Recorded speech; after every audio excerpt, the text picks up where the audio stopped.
El sonido del tocino y su acechante grasa me hace recordar una historia que me contó mi papá cuando yo era así de chiquita. Como tú, Sofi. Ese día estábamos celebrando el cumpleaños de mi papá. Estábamos comiendo el pastel cuando él empezó a contarnos una historia. Ya saben que el abuelito no tiene muchos ratos de lucidez. Parece chiste decir que hace un tiempo él era el mejor narrador de historias de todo el pueblo.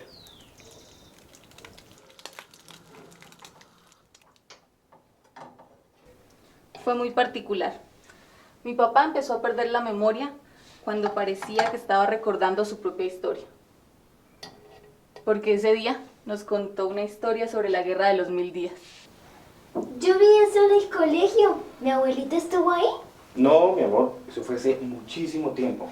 Tu abuelito ni siquiera había nacido. Oh.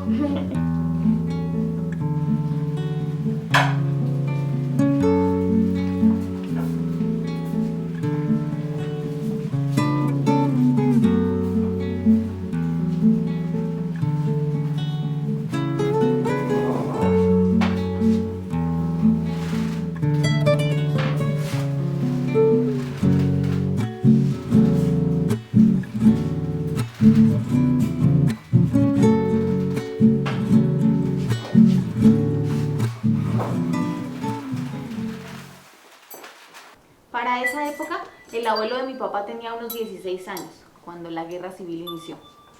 Como en todas las guerras siempre necesitan muchos hombres, pero a medida que iban muriendo o que quedaban heridos, empezaban a reclutar niños. Después de que sus familiares fueron reclutados forzosamente, en los que estaba incluido su propio padre, cuando el tatarabuelo y uno de sus hijos murió, la tatarabuela, preocupada por su hijo menor, decidió hacer un hueco en la tierra para esconder a mi bisabuelo de 16 años. La pobreza en la que vivían en Cucaita no les daba para más.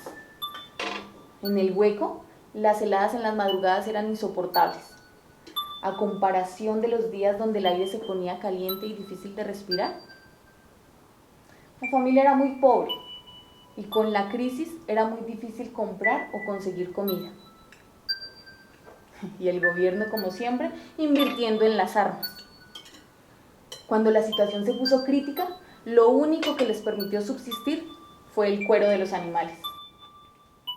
¡Qué asco, mamá!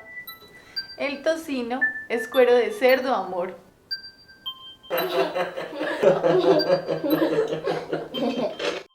Eso no es todo.